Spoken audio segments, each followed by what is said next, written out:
A principios del siglo VII, en los lejanos desiertos de Arabia, se acuñó una frase que inundó buena parte del panorama histórico conocido.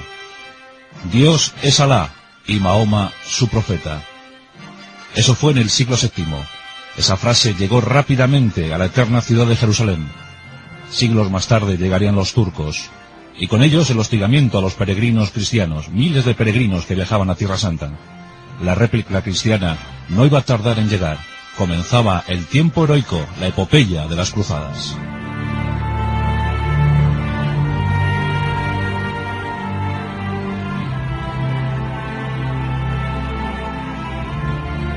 Nos encontramos en la Europa del siglo XI, un siglo próspero, donde la población se había multiplicado por 3, donde se luchaba en la frontera sur de Europa.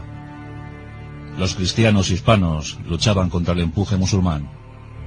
Una guerra sostenida e insoportable, una guerra que se prolongaba en los siglos. Mientras tanto, en Tierra Santa, los peregrinos seguían siendo hostigados, perseguidos por los turcos. En Egipto reinaba la dinastía de los fatamíes.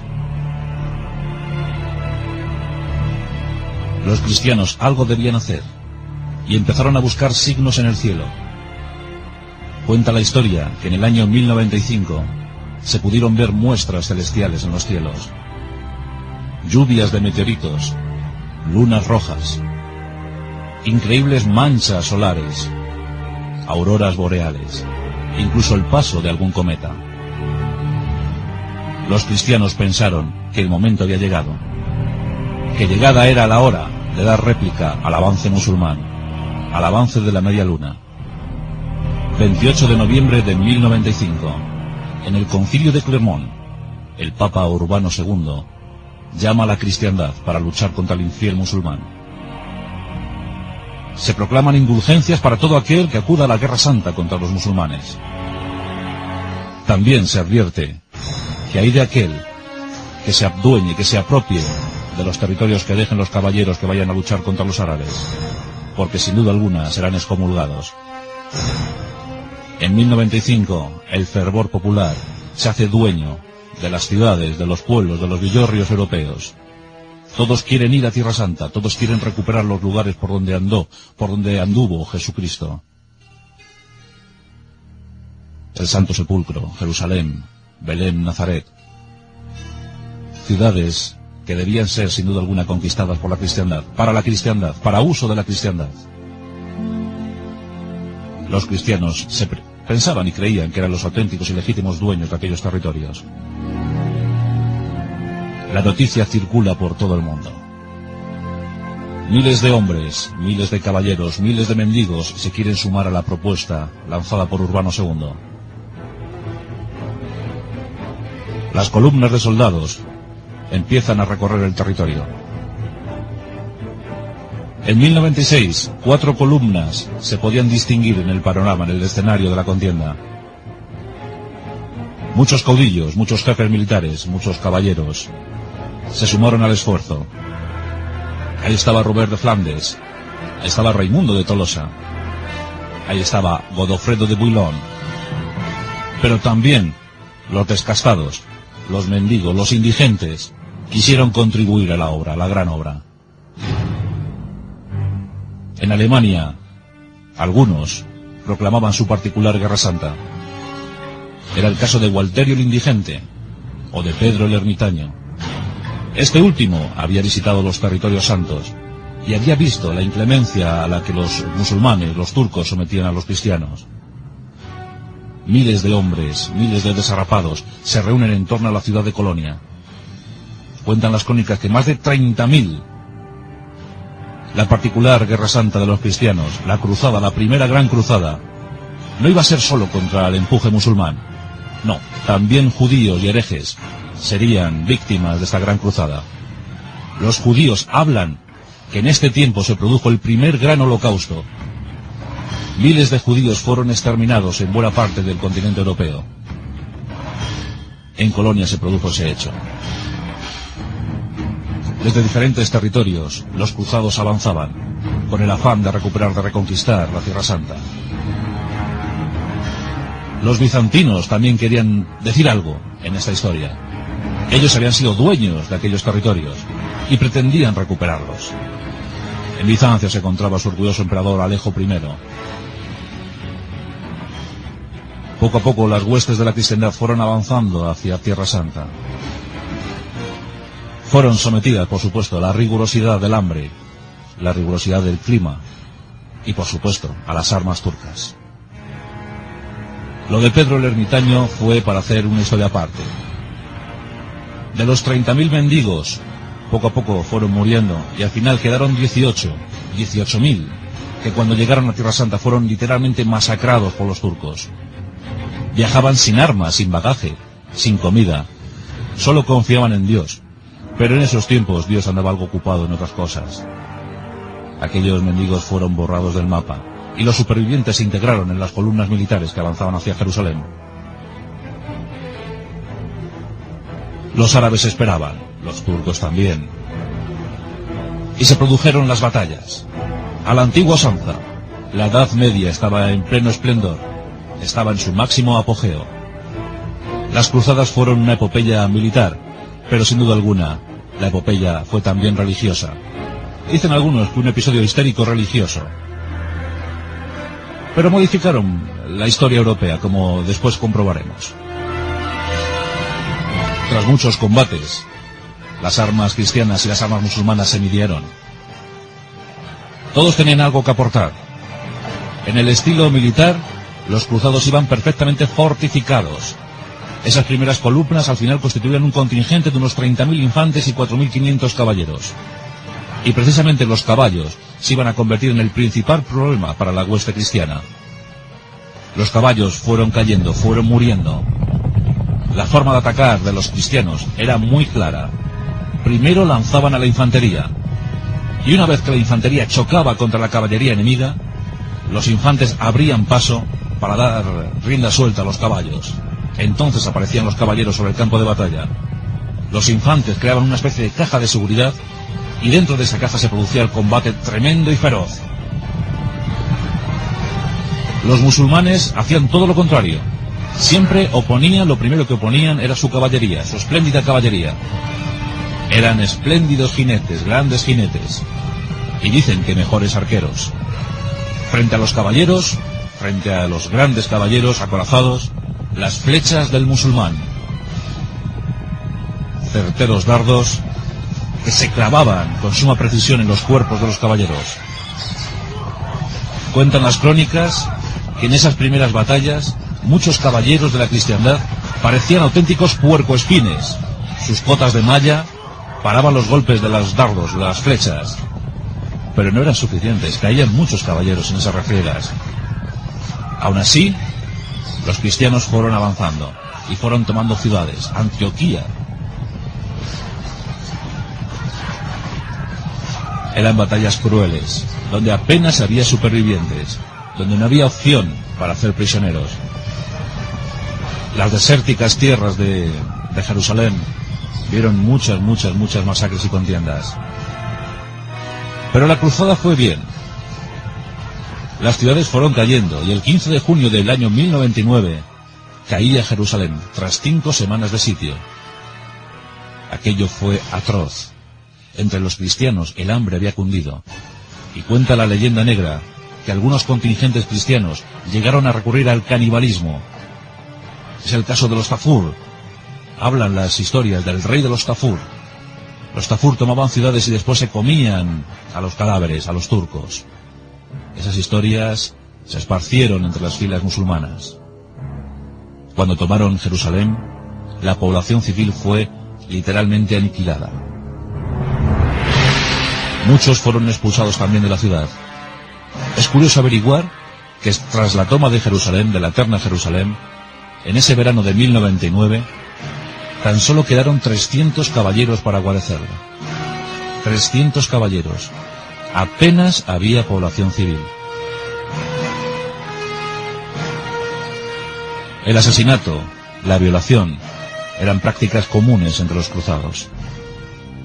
Ellos estaban convencidos de su causa justa. Por tanto, matar a un infiel, violar a una infiel, no suponía ninguna pena, ningún pecado. En ese año 1099 se puede dar por terminada la primera cruzada. Se crea el reino de Jerusalén, y quieren nombrar rey a Godofredo de Bouillon. Él rechaza el cargo, simplemente quiere tener el cargo, la distinción de ser defensor del Santo Sepulcro.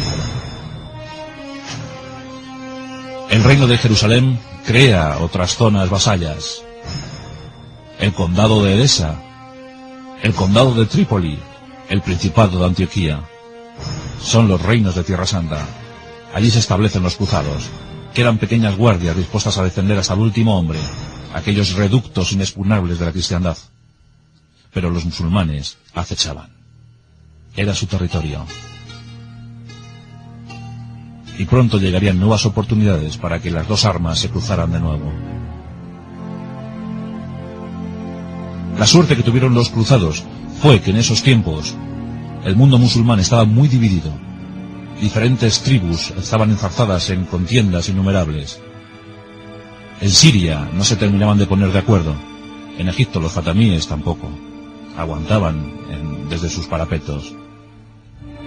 Pero en el año 1144, después de un sinfín de enfrentamientos entre las dos ideas, las dos ideologías, las dos formas de ver la vida, los sirios se organizan por fin, consiguen reunir buen número de tropas y toman al asalto el condado de Edesa.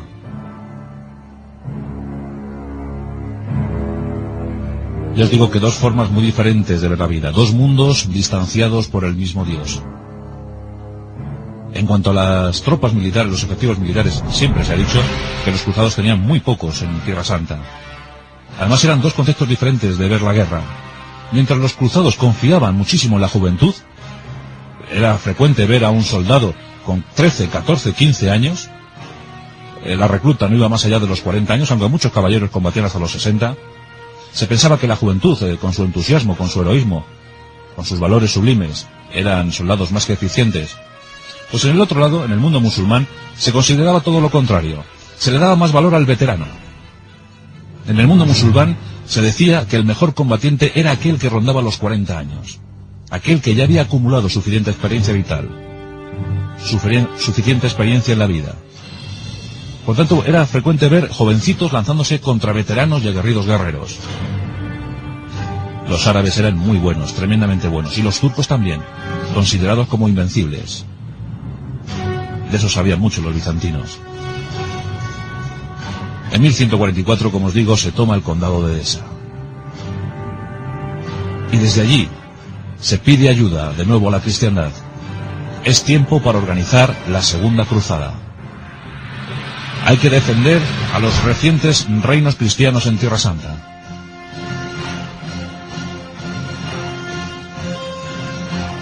En esta ocasión, dos reyes asumen el mando de la expedición: Conrado III de Alemania y Luis VII de Francia. Siempre franceses y alemanes llevaron el mayor peso en las diferentes cruzadas, aunque en ocasiones se incorporaban los reinos normandos de Italia, cruzados que llegaban desde los territorios españoles, y luego en la tercera, como veremos, los británicos. Pero esta segunda cruzada es una auténtica hecatombe. Aunque fueron más de 100.000 soldados los que se dirigieron hacia Tierra Santa, finalmente la desorganización, el estrépito con que irrumpieron en aquellos territorios provocó el caos. De nuevo el hambre, la falta de armamento y la falta de caballería provocó muchas derrotas. Ya entonces existían las órdenes que custodiaban los santos caminos. Ahí se encontraban los templarios, ahí se encontraban los hospitalarios y los caballeros teutónicos, valerosos guerreros, grandes combatientes que luchaban hasta la extenuación, que entregaban su vida a Dios y a la custodia de los caminos para que los peregrinos no sufrieran ningún mal. La segunda cruzada se estrella contra las murallas de Damasco. Corría el año de 1149. La derrota es total. Mientras tanto, en Europa se culpaba de todo esto al pecado cometido por los cruzados. Los cruzados sin duda alguna habían provocado muchos desaires y Dios se lo había hecho pagar. Después de esto, los musulmanes estaban más unidos que nunca. pero aún seguían existiendo muchas facciones dentro del mundo musulmán. Los fatimíes en Egipto y los sirios siempre mirándolo todo y siendo casi la primera barrera de choque contra los cruzados. Pasaron los años y en el último tercio del siglo XII aparece una egregia figura. Nos referimos a Salah ad-Din, aquel que todos conocieron como Saladino, el gran caballero de los árabes, respetado por todos, querido por sus hombres. Salah ad-Din consiguió reunificar el mundo musulmán. En 1174 llega a los territorios de Egipto. Entra triunfal en la ciudad del Cairo y es nombrado sultán. Y al ser nombrado sultán, contrae el derecho a crear una dinastía. La dinastía de los abadíes. Con ellos un tiempo de esplendor. Saladino era temible y los cruzados lo sabían. ¿Quién se podría enfrentar a su poder? Consiguió ser sultán de Egipto y de Siria, conocido por todos por su audacia, por su caballerosidad, por su elegancia. Dicen de Saladino que era un tipo elegante y muy bien parecido. También cuentan que gozaba del respeto de su tropa, que comía con ellos, que luchaba junto a ellos, que era respetuoso con los vencidos.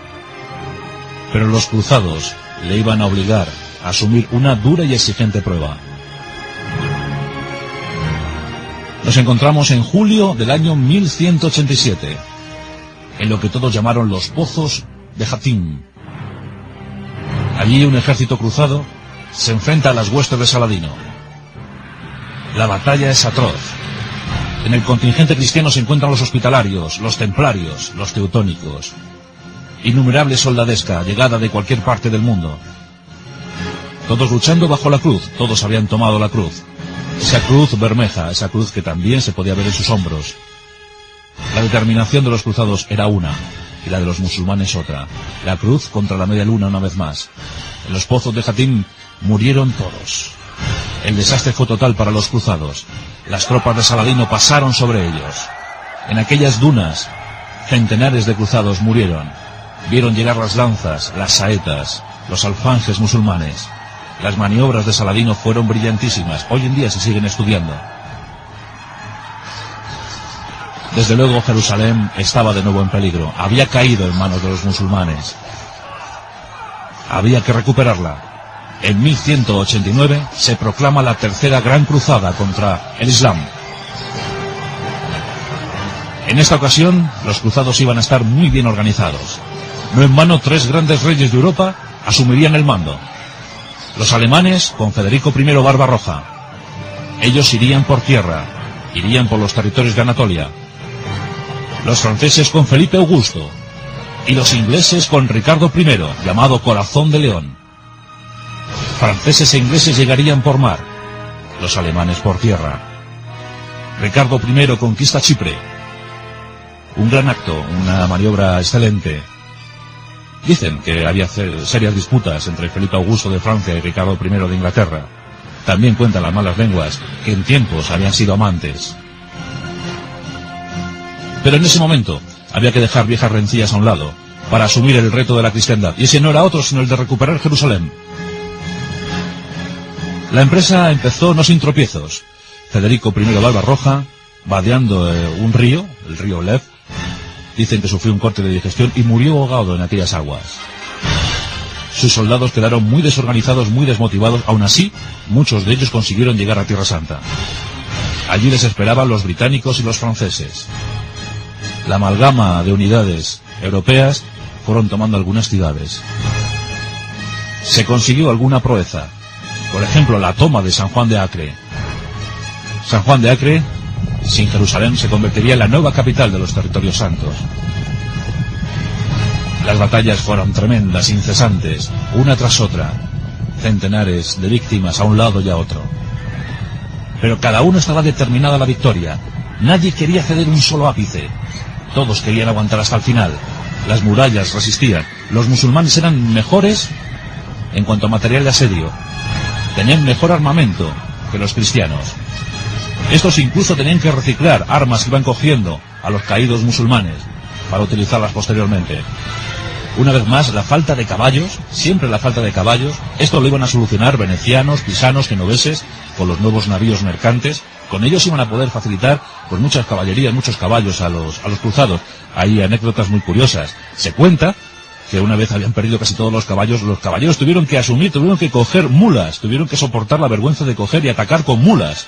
Pues lo hicieron. La tercera cruzada, sin duda alguna, fue la más apoteósica.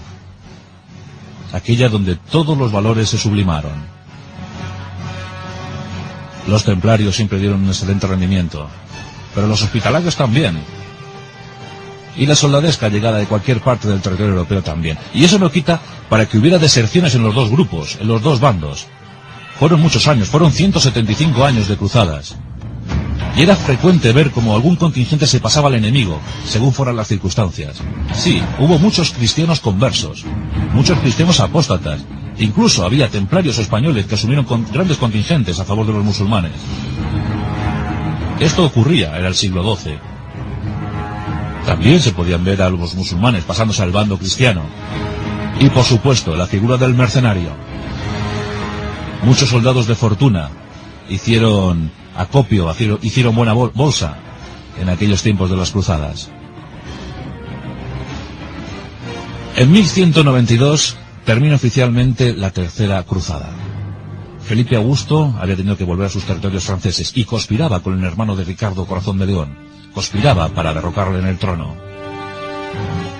Ricardo aguantaba en Acre y poco más, una estrecha franja de territorio. Pero tuvo que volver, o por lo menos tuvo que intentar volver, a su vieja Inglaterra, a su vieja y querida Inglaterra.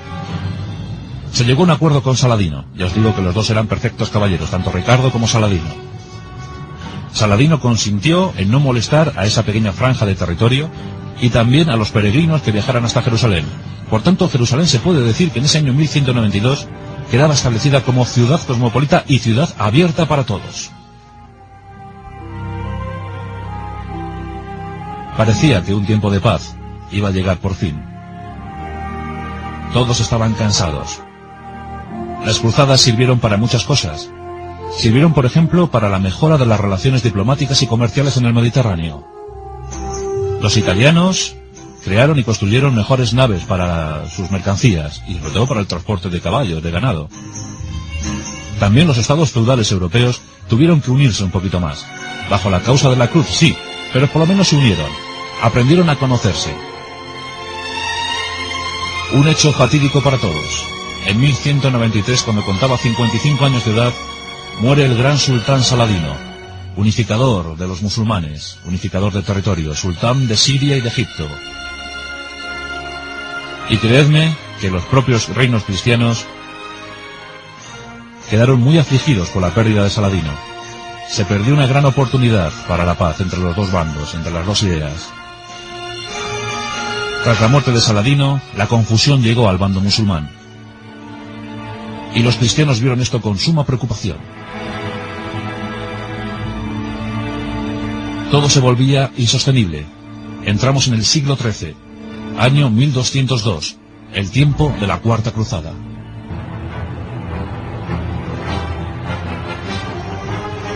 Hechos terribles. Los cruzados quieren ir a Tierra Santa. Quieren sofocar muchas revueltas, muchos ataques de los musulmanes. Pero no consiguen medios. Deambulan por Europa. Quieren buscar los medios de transporte adecuados para poder ir a Tierra Santa. No lo consiguen. Finalmente, en medio del estupor generalizado, arremeten contra Constantinopla, contra el antiguo Bizancio. La toman y la asolan. Crean una especie de imperio títere llamado el Imperio Latino, que duraría muy poco tiempo, apenas unos 60 años. Ese fue el primer punto, el primer error cometido por la cristiandad, porque debilitó en extremo a la capital antigua de la Roma Oriental. Y Constantinopla empezaría a ver su decaimiento, su declive. 2 siglos y medio más tarde caería en manos otomanas. La Cuarta Cruzada fue un error. Terminó de forma y manera estruendosa. En 1204 no había motivos ya para pensar que esa Cuarta Cruzada siguiera vigente. Mientras tanto, los árabes se iban adueñando de los territorios. Y llegarían más cruzadas, cruzadas siempre estériles.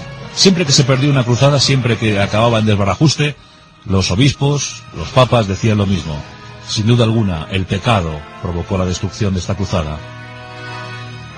En 1218 llegaría la quinta, esa quinta cruzada, donde los alemanes, donde los cruzados alemanes tomaron ciudades como Nazaret, como Belén.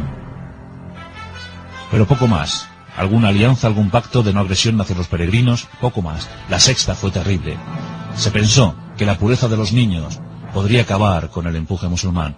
Nada más lejos de la realidad. Miles de niños fueron llevados a Tierra Santa, nunca llegaron, fueron esclavizados, muertos por el hambre, por la enfermedad. Miles de niños, la locura, la auténtica locura. El objetivo siempre podía ser Egipto, Tierra Santa, cualquier territorio que blandiera el alfanje o la bandera de la media luna era motivo de represalia, motivo de ataque. La sexta cruzada fue estéril y la séptima también. 1248. Luis IX de Francia, el que pasaría a la historia como San Luis. Luis IX también quería pasar a su pasaje de la historia, también quería tener su huequecito en la historia. Con sus tropas desembarca en Egipto. Tras múltiples avatares y aventuras, todo acaba en tragedia. El Nilo se desborda, la hambruna hace estragos entre su tropa, el propio Luis es capturado y de vuelta a Francia tras pagar rescate, después de deambular por Palestina. Cuando muere su madre, María de Castilla, tiene que volver a Francia en el año 1254. Una vez más, el desastre. El propio Luis IX intenta la que sería la última cruzada, la octava, 1270. Esta vez en Túnez. Pretendía convencer a los gobernantes locales para que le ayudaran, para que le dieran paso franco hacia los territorios santos. La peste se ceba en Luis IX. Y frente a las murallas de Cartago, muere en ese verano de 1270. Es el fin de las cruzadas. 8 cruzadas, 8 envites. Podemos afirmar que casi 8 derrotas. Poco quedaba ya por defender en Tierra Santa, tan solo San Juan de Acre. Y esa cayó en 1291. Ningún papa osó mover a nadie más contra Tierra Santa. Estaba claro que el dominio, el poder musulmán, era más fuerte de lo que pensaban los cristianos. Dios había concertado una frontera natural entre los dos mundos. Desde entonces seguirían las guerras y los avatares. Pero lo cierto es que las cruzadas cambiaron de alguna manera la mentalidad de los europeos. Surgieron grandes hermandades, como la de los templarios, hospitalarios y teutónicos. Y es cierto que sus estados feudales tuvieron que mejorar mucho, también en el terreno militar. Los torneos son el fruto de aquellas cruzadas. Los caballeros se batían en torneos para adiestrarse en el manejo de las armas y poder así ir contra los musulmanes. 175 años de guerras absurdas, epopeyas históricas, epopeyas militares, epopeyas religiosas. 175 años de crueldad, de masacre, de enfermedad y de hambre. Pero desde luego, amigos, eran otros tiempos. ¿O es que no han cambiado?